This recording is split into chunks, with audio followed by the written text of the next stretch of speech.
A passional karma. One of the never-failing attractions of the Tokyo stage is the performance by the famous Kikugoro and his company of the Botan Doro, or Peony lantern. This weird play, of which the scenes are laid in the middle of the last century, is the dramatization of a romance by the novelist Incho, written in colloquial Japanese, and purely Japanese in local color, though inspired by a Chinese tale. I went to see the play, and Kikugoro made me familiar with a new variety of the pleasure of fear. Why not give English readers the ghostly part of the story? Asked a friend who guides me betimes through the mazes of Eastern philosophy. It would serve to explain some popular ideas of the supernatural which Western people know very little about, and I could help you with the translation. I gladly accepted the suggestion, and we composed the following summary of the more extraordinary portion of Encho's romance. Here and there we found it necessary to condense the original narrative, and we tried to keep close to the text only in the conversational passages, some of which happen to possess a particular quality of psychological interest. This is the story of the ghosts in the romance of the Peony Lantern. There once lived in the district of Ushigome in Yedo a hatamoto called Ijima Haizeyaman, whose only daughter, Tsuyu, was beautiful as her name, which signifies morning dew. Ijima took a second wife when his daughter was about 16, and finding that Otsuyu could not be happy with her mother-in-law, he had a pretty villa built for the girl at Yanajijima as a separate residence and gave her an excellent maidservant called Oyone to wait upon her. Otsuyu lived happily enough in her new home until one day when the family physician Yamamoto Shijo paid her a visit in company with a young samurai named Hagiwara Shinzaburo, who resided in the Nedzu quarter. Shinzaburo was an unusually handsome lad and very gentle, and the two young people fell in love with each other at sight. Even before the brief visit was over, they contrived, unheard by the old doctor, to pledge themselves to each other for life. And, at parting, Otsuyu whispered to the youth, "Remember, if you do not come to see me again, I shall certainly die." Shinzaburo never forgot those words, and he was only too eager to see more of Otsuyu. But etiquette forbade him to make the visit alone. He was obliged to wait for some other chance to accompany the doctor, who had promised to take him to the villa a second time. Unfortunately, the old man did not keep this promise. He had perceived the sudden affection of Otsuyu, and he feared that her father would hold him responsible for any serious results. Ijima Haizayeman had a reputation for cutting off heads, and the more Shijo thought about the possible consequences of his introduction of Shinzaburo at the Ijima villa, the more he became afraid. Therefore, he purposely abstained from calling upon his young friend. Months passed, and Otsuyu, little imagining the true cause of Shinzaburo's neglect, believed that her love had been scorned. Then she pined away and died. Soon afterwards, the faithful servant Oyone also died, through grief at the loss of her mistress, and the two were buried side by side in the cemetery of Shinbanzuien, a temple which still stands in the neighborhood of Dangozaka, where the famous chrysanthemum shows are yearly held, too. Shinzaburo knew nothing of what had happened, but his disappointment and his anxiety had resulted in a prolonged illness. He was slowly recovering, but still very weak, when he unexpectedly received another visit from Yamamoto Shijo. The old man made a number of plausible excuses for his apparent neglect. Shinzaburo said to him, "I have been sick ever since the beginning of spring. Even now I cannot eat anything. Was it not rather unkind of you never to call?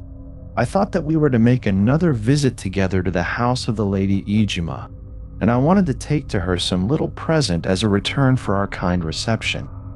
Of course, I could not go by myself." Shijo gravely responded, "I am very sorry to tell you that the young lady is dead." "Dead," repeated Shinzaburo, turning white. "Did you say that she is dead?" The doctor remained silent for a moment, as if collecting himself.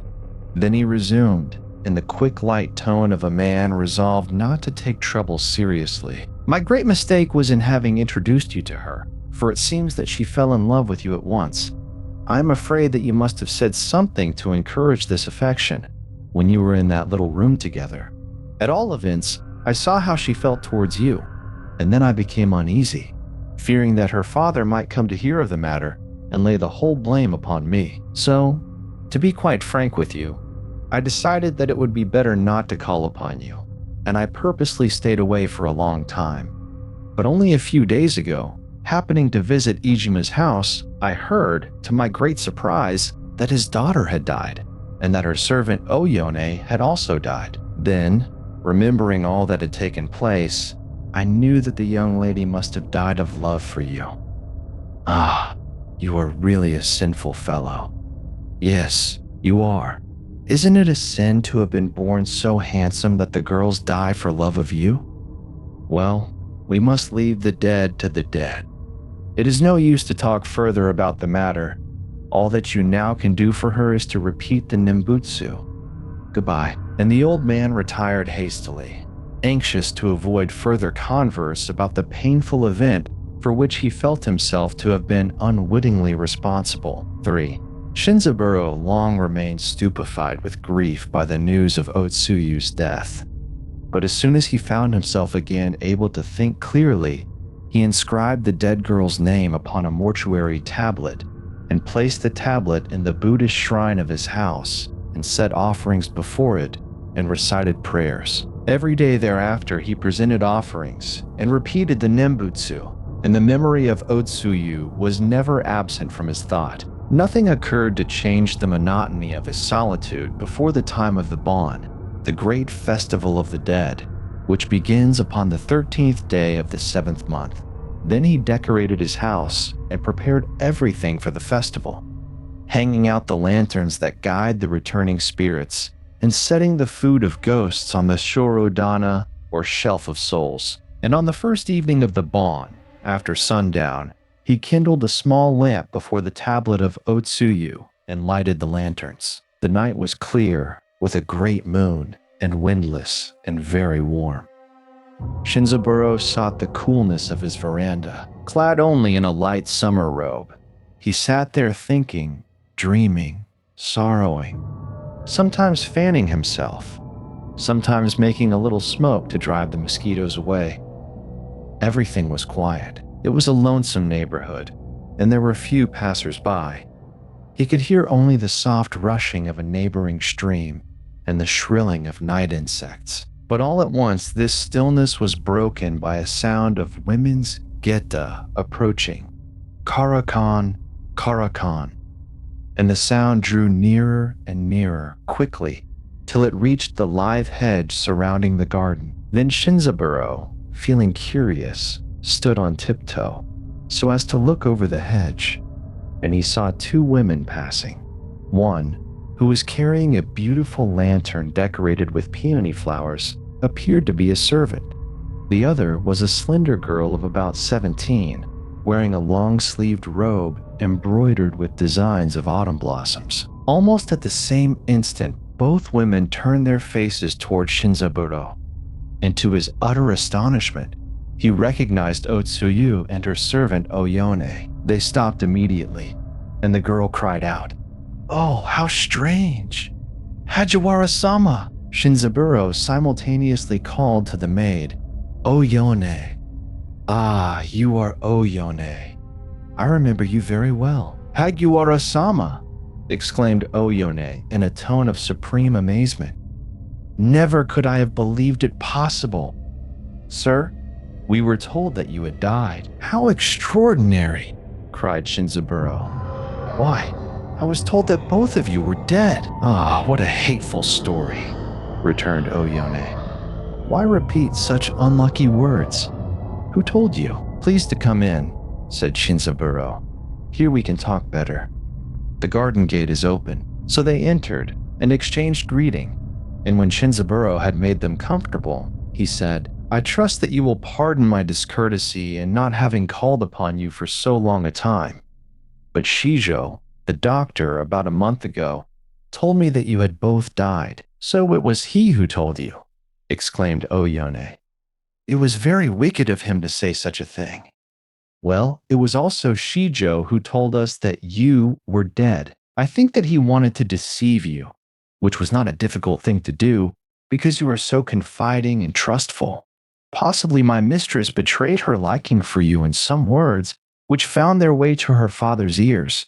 And in that case, Okuni, the new wife, might have planned to make the doctor tell you that we were dead so as to bring about a separation. Anyhow, when my mistress heard that you had died, she wanted to cut off her hair immediately and to become a nun. But I was able to prevent her from cutting off her hair, and I persuaded her at last to become a nun only in her heart. Afterwards, her father wished her to marry a certain young man, and she refused. Then there was a great deal of trouble, chiefly caused by Okuni, and we went away from the villa and found a very small house in Yanaka no Sasaki. There we are now, just barely able to live by doing a little private work. My mistress has been constantly repeating the konembutsu for your sake. Today, being the first day of the Bon, we went to visit the temples, and we were on our way home, thus late, when this strange meeting happened. Oh, how extraordinary, cried Shinzaburo.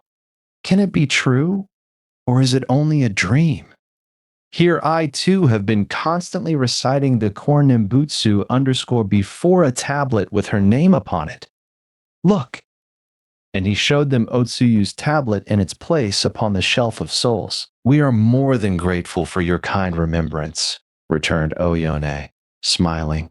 Now as for my mistress, she continued, turning towards Otsuyu, who had all the while remained demure and silent, half hiding her face with her sleeve. As for my mistress, she actually says that she would not mind being disowned by her father for the time of 7 existences, or even being killed by him, for your sake. Come! Will you not allow her to stay here tonight? Shinzaburo turned pale for joy. He answered in a voice trembling with emotion, Please remain, but do not speak loud, because there is a troublesome fellow living close by, a nunsomai called Hakuodo Yusai, who tells people's fortunes by looking at their faces. He's inclined to be curious, and it is better that he should not know. The 2 women remained that night in the house of the young samurai and returned to their own home a little before daybreak. And after that night, they came every night for 7 nights, whether the weather were foul or fair, always at the same hour. And Shinzaburo became more and more attached to the girl, and the twain were fettered, each to each, by that bond of illusion which is stronger than bands of iron. 4. Now there was a man called Tomozo, who lived in a small cottage adjoining Shinzaburo's residence. Tomozo and his wife Omine were both employed by Shinzaburo as servants. Both seemed to be devoted to their young master, and by his help they were able to live in comparative comfort. One night, at a very late hour, Tomozo heard the voice of a woman in his master's apartment, and this made him uneasy. He feared that Shinzaburo, being very gentle and affectionate, might be made the dupe of some cunning wanton, in which event the domestics would be the first to suffer. He therefore resolved to watch, and on the following night he stole on tiptoe to Shinzaburo's dwelling and looked through a chink in one of the sliding shutters. By the glow of a night lantern within the sleeping room, he was able to perceive that his master and a strange woman were talking together under the mosquito net. At first, he could not see the woman distinctly. Her back was turned to him. He only observed that she was very slim and that she appeared to be very young, judging from the fashion of her dress and hair. Putting his ear to the chink, he could hear the conversation plainly. The woman said, "And if I should be disowned by my father, would you then let me come and live with you?" Shinzaburo answered, "Most assuredly I would. Nay, I should be glad of the chance. But there is no reason to fear that you will ever be disowned by your father, for you are his only daughter, and he loves you very much. What I do fear is that someday we shall be cruelly separated." She responded softly, "Never, never could I even think of accepting any other man for my husband. Even if our secret were to become known and my father were to kill me for what I have done, still, after death itself, I could never cease to think of you, and I am now quite sure that you yourself would not be able to live very long without me." Then, clinging closely to him, with her lips at his neck, she caressed him, and he returned her caresses. Tomozo wondered as he listened, because the language of the woman was not the language of a common woman, but the language of a lady of rank. Then he determined at all hazards to get one glimpse of her face, and he crept round the house, backwards and forwards, peering through every crack and chink, and at last he was able to see. But therewith an icy trembling seized him, and the hair of his head stood up, for the face was the face of a woman long dead, and the fingers caressing were fingers of naked bone, and of the body below the waist there was not anything. It melted off into thinnest trailing shadow, where the eyes of the lover deluded saw youth and grace and beauty. There appeared to the eyes of the watcher horror only, and the emptiness of death. Simultaneously another woman's figure, and a weirder, rose up from within the chamber, and swiftly made toward the watcher, as if discerning his presence. Then, in uttermost terror, he fled to the dwelling of Hakuodo Yusai, and knocking frantically at the doors, succeeded in arousing him. 5. Hakuodo Yusai, the Ngor Ninsomai, was a very old man, but in his time he had traveled much, and he had heard and seen so many things that he could not be easily surprised. Yet the story of the terrified Tomozo both alarmed and amazed him. He had read in ancient Chinese books of love between the living and the dead, but he had never believed it possible. Now, however, he felt convinced that the statement of Tomozo was not a falsehood, and that something very strange was really going on in the house of Hagiwara. Should the truth prove to be what Tomozo imagined, then the young samurai was a doomed man. "If the woman be a ghost," said Yusai to the frightened servant, "if the woman be a ghost, your master must die very soon, unless something extraordinary can be done to save him. And if the woman be a ghost, the signs of death will appear upon his face. For the spirit of the living is yoki and pure. The spirit of the dead is enki and unclean. The one is positive, the other negative. He whose bride is a ghost cannot live, even though in his blood there existed the force of a life of 100 years. That force must quickly perish. Still, I shall do all that I can to save Hagiwara-sama. And in the meantime, Tomozo, say nothing to any other person, not even to your wife, about this matter. At sunrise, I shall call upon your master." 6. When questioned next morning by Yusai, Shinzaburo at first attempted to deny that any women had been visiting the house, but finding this artless policy of no avail, and perceiving that the old man's purpose was altogether unselfish, he was finally persuaded to acknowledge what had really occurred, and to give his reasons for wishing to keep the matter a secret. As for the Lady Ijima, he intended, he said, to make her his wife as soon as possible. "Oh, madness!" cried Yusai, losing all patience in the intensity of his alarm. "No, sir, that the people who have been coming here, night after night, are dead. Some frightful delusion is upon you. Why, the simple fact that you long supposed Otsuyu to be dead, and repeated the corn nimbutsu for her, and made offerings before her tablet, is itself the proof. The lips of the dead have touched you. The hands of the dead have caressed you. Even at this moment I see in your face the signs of death, and you will not believe. Listen to me now, sir. I beg of you, if you wish to save yourself. Otherwise you have less than 20 days to live." They told you, those people, that they were residing in the district of Shitaya, in Yanaka no Sasaki. Did you ever visit them at that place? No, of course you did not. Then go today, as soon as you can, to Yanaka no Sasaki, and try to find their home. And having uttered this counsel with the most vehement earnestness, Hakuodo Yusai abruptly took his departure. Shinzaburo, startled though not convinced, resolved after a moment's reflection to follow the advice of the Shinnin Somi and to go to Shitaya.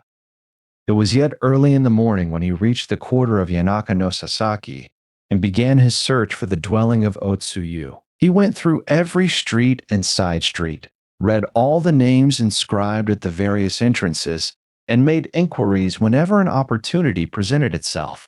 But he could not find anything resembling the little house mentioned by Oyone, and none of the people whom he questioned knew of any house in the quarter inhabited by two single women. Feeling at last certain that further research would be useless, he turned homeward by the shortest way, which happened to lead through the grounds of the temple Shinbanzuien. Suddenly his attention was attracted by two new tombs placed side by side at the rear of the temple. One was a common tomb, such as might have been erected for a person of humble rank. The other was a large and handsome monument, and hanging before it was a beautiful peony lantern, which had probably been left there at the time of the Festival of the Dead. Shinzaburo remembered that the peony lantern carried by Oyone was exactly similar, and the coincidence impressed him as strange. He looked again at the tombs, but the tombs explained nothing. Neither bore any personal name, only the Buddhist kaimyo, or posthumous appellation. Then he determined to seek information at the temple. An acolyte stated, in reply to his questions, that the large tomb had been recently erected for the daughter of Ijima Haizayemon, the Hatamoto of Ushigome, and that the small tomb next to it was that of her servant Oyone, who had died of grief soon after the young lady's funeral. Immediately to Shinzaburo's memory there recurred, with another and sinister meaning, the words of Oyane. We went away and found a very small house in Yanaka no Sasaki. There we are now, just barely able to live, by doing a little private work. Here was indeed the very small house, and in Yanaka no Sasaki. But the little private work? Terror-stricken, the samurai hastened with all speed to the house of Yusai and begged for his counsel and assistance. But Yusai declared himself unable to be of any aid in such a case. All that he could do was to send Shinzaburo to the high priest Raoseki of Shinbanzui Inn with a letter praying for immediate religious help. 7. The high priest Raoseki was a learned and a holy man. By spiritual vision, he was able to know the secret of any sorrow and the nature of the karma that had caused it. He heard unmoved the story of Shinzaburo and said to him, "A very great danger now threatens you because of an error committed in one of your former states of existence. The karma that binds you to the dead is very strong, but if I tried to explain its character, you would not be able to understand. I shall therefore tell you only this, that the dead person has no desire to injure you out of hate, feels no enmity towards you. She is influenced, on the contrary, by the most passionate affection for you. Probably the girl has been in love with you from a time long preceding your present life, from a time of not less than 3 or 4 past existences, and it would seem that, although necessarily changing her form and condition at each succeeding birth, she has not been able to cease from following after you. Therefore, it will not be an easy thing to escape from her influence. But now, I am going to lend you this powerful memori. It is a pure gold image of that Buddha called the sea-sounding Tathagata, Kaion Nyorai, because his preaching of the law sounds through the world like the sound of the sea. And this little image is especially a Shuryo Yoke, which protects the living from the dead. This you must wear in its covering next to your body, under the girdle. Besides, I shall presently perform in the temple a Seigaki service for the repose of the troubled spirit, and here is a holy sutra called Ubo Dharani Kyo, or Treasure Raining Sutra. You must be careful to recite it every night in your house, without fail. Furthermore, I shall give you this package of Fuda Gubo. You must paste one of them over every opening of your house, no matter how small. If you do this, The power of the holy texts will prevent the dead from entering. But, whatever may happen, do not fail to recite the sutra. Shinzaburo humbly thanked the high priest, and then, taking with him the image, the sutra, and the bundle of sacred texts, he made all haste to reach his home before the hour of sunset. 8. With Yusai's advice and help, Shinzaburo was able before dark to fix the holy texts over all the apertures of his dwelling. Then the Kornine Somai returned to his own house, leaving the youth alone. Night came, warm and clear. Shinzaburo made fast the doors, bound the precious amulet about his waist, entered his mosquito net, and by the glow of a night lantern began to recite the Ubo Darani Kyo. For a long time he chanted the words, comprehending little of their meaning. Then he tried to obtain some rest. But his mind was still too much disturbed by the strange events of the day. Midnight passed, and no sleep came to him. At last he heard the boom of the great temple bell of Dentsu, and announcing the 8th hour, it ceased, and Shinzaburo suddenly heard the sound of Gita approaching from the old direction, but this time more slowly. Karan, Karan, Karan, Karan! At once a cold sweat broke over his forehead. Opening the sutra hastily, with trembling hand, he began again to recite it aloud. The steps came nearer and nearer, reached the live hedge, stopped. Then, strange to say, Shinzaburo felt unable to remain under his mosquito net. Something stronger even than his fear impelled him to look, and instead of continuing to recite the Ubo Darani Kyo, he foolishly approached the shutters and through a chink peered out into the night. Before the house he saw Otsuyu standing and Oyone with the peony lantern, and both of them were gazing at the Buddhist texts pasted above the entrance. Never before, not even in what time she lived, had Otsuyu appeared so beautiful, and Shinzaburo felt his heart drawn towards her with a power almost resistless. But the terror of death and the terror of the unknown restrained, and there went on within him such a struggle between his love and his fear that he became as one suffering in the body the pains of the Shonetsu hell. Presently he heard the voice of the maidservant saying, "My dear mistress, there is no way to enter. The heart of Haguara-sama must have changed, for the promise that he made last night has been broken, and the doors have been made fast to keep us out. We cannot go in tonight. It will be wiser for you to make up your mind not to think any more about him, because his feeling towards you has certainly changed. It is evident that he does not want to see you, so it will be better not to give yourself any more trouble for the sake of a man whose heart is so unkind." But the girl answered, weeping, "Oh, to think that this could happen after the pledges which we made to each other. Often I was told that the heart of a man changes as quickly as the sky of autumn. Yet surely the heart of Haguara-sama cannot be so cruel that he should really intend to exclude me in this way. Dear Yonam, please find some means of taking me to him. Unless you do, I will never, never go home again." Thus she continued to plead, veiling her face with her long sleeves, and very beautiful she looked, and very touching. But the fear of death was strong upon her lover. Oyone at last made answer, "My dear young lady, why will you trouble your mind about a man who seems to be so cruel? Well, let us see if there be no way to enter at the back of the house. Come with me." And taking Otsuyu by the hand, she led her away toward the rear of the dwelling, and there the two disappeared as suddenly as the light disappears when the flame of a lamp is blown out.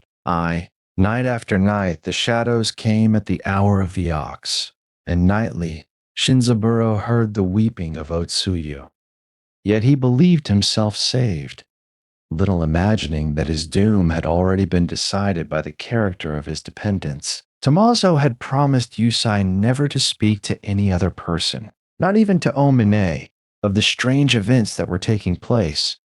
But Tomozo was not long suffered by the haunters to rest in peace. Night after night, Oyone entered into his dwelling and roused him from his sleep, and asked him to remove the ofuda placed over one very small window at the back of his master's house. And Tomozo, out of fear, as often promised her to take away the ofuda before the next sundown, but never by day could he make up his mind to remove it, believing that evil was intended to Shinzaburo. At last, in a night of storm, Oyone startled him from slumber with a cry of reproach and stooped above his pillow and said to him, "Have a care how you trifle with us.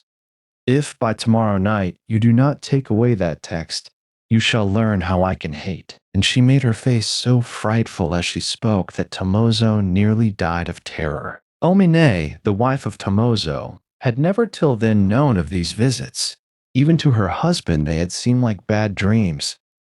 But on this particular night it chanced that, waking suddenly, she heard the voice of a woman talking to Tomozo. Almost in the same moment the talking ceased, and when Omine looked about her, she saw, by the light of the night lamp, only her husband, shuddering and white with fear. The stranger was gone. The doors were fast. It seemed impossible that anybody could have entered. Nevertheless, the jealousy of the wife had been aroused, and she began to chide and to question Tomozo in such a manner that he thought himself obliged to betray the secret and to explain the terrible dilemma in which he had been placed. Then the passion of Omine yielded to wonder and alarm. But she was a subtle woman, and she devised immediately a plan to save her husband by the sacrifice of her master. And she gave Tomozo a cunning counsel, telling him to make conditions with the dead. They came again on the following night at the hour of the ox, and Omine hid herself on hearing the sound of their coming. "Koron, Koron, Koron, Koron!" But Tomozo went out to meet them in the dark, and even found courage to say to them what his wife had told him to say. "It is true that I deserve your blame, but I had no wish to cause you anger. The reason that the fuda has not been taken away is that my wife and I are able to live only by the help of Hagiwara-sama, and that we cannot expose him to any danger without bringing misfortune upon ourselves. But if we could obtain the sum of 100 ryo in gold, we should be able to please you, because we should then need no help from anybody. Therefore, if you will give us 100 ryo, I can take the ofuda away without being afraid of losing our only means of support." When he had uttered these words, Oyone and Otsuyu looked at each other in silence for a moment.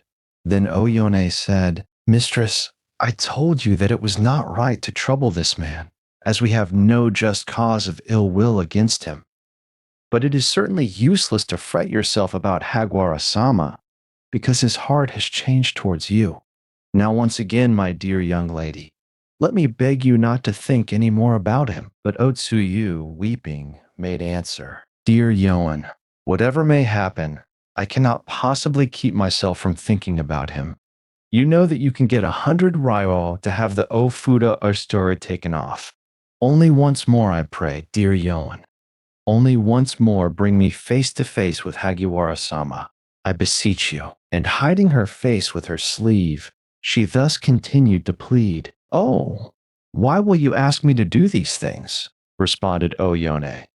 "You know very well that I have no money.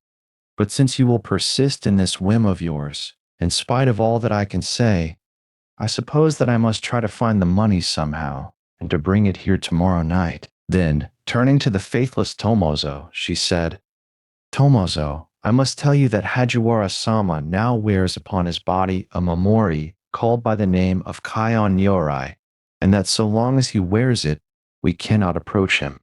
So you will have to get that mamori away from him by some means or other, as well as to remove the afuda." Tomozo feebly made answer, "That also I can do, if you will promise to bring me the 100 ryo. "Well, mistress," said Oyane, "you will wait, will you not, until tomorrow night?" "Oh, dear Yone," sobbed the other. "Have we to go back tonight again without seeing Hagiwara-sama? Ah, it is cruel." And the shadow of the mistress, weeping, was led away by the shadow of the maid. X. Another day went, and another night came, and the dead came with it. But this time no lamentation was heard without the house of Hagiwara, for the faithless servant found his reward at the hour of the ox, and removed the ofuda. Moreover, he had been able, while his master was at the bath, to steal from its case the golden memori, and to substitute for it an image of copper. And he had buried the Kaion Nyorai in a desolate field. So the visitants found nothing to oppose their entering. Veiling their faces with their sleeves, they rose and passed, like a streaming of vapor, into the little window from over which the holy text had been torn away. But what happened thereafter within the house, Tomozo never knew. The sun was high before he ventured again to approach his master's dwelling and to knock upon the sliding doors. For the first time in years he obtained no response, and the silence made him afraid. Repeatedly he called, and received no answer. Then, aided by Omine, he succeeded in effecting an entrance and making his way alone to the sleeping room, where he called again in vain. He rolled back the rumbling shutters to admit the light, but still within the house there was no stir. At last he dared to lift a corner of the mosquito net, but no sooner had he looked beneath than he fled from the house with a cry of horror. Shinzaburo was dead, hideously dead, and his face was the face of a man who had died in the uttermost agony of fear. And lying beside him in the bed were the bones of a woman, and the bones of the arms, and the bones of the hands clung fast about his neck. Sides. Hakuodo Yusai, the fortune-teller, went to view the corpse at the prayer of the faithless Tomozo.